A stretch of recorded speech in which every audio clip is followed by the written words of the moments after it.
My name is Jason Davis. I'm the general manager of the Bulldog PA OEM division.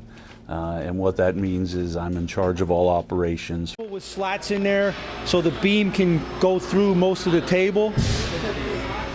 Tables will swap when they need to, or we tell them to. One table will go out, the other table will come back in.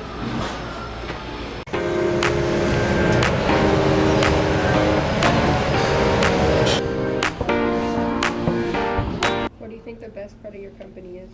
The people.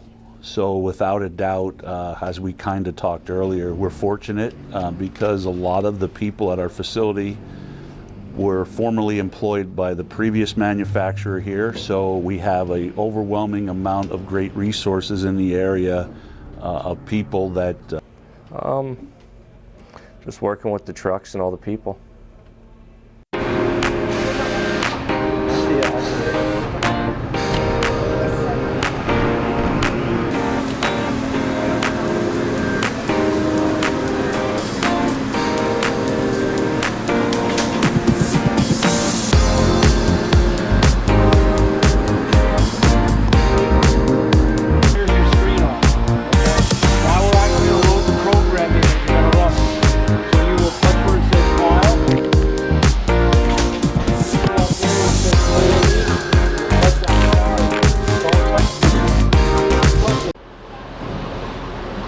What do you think so cool about manufacturing?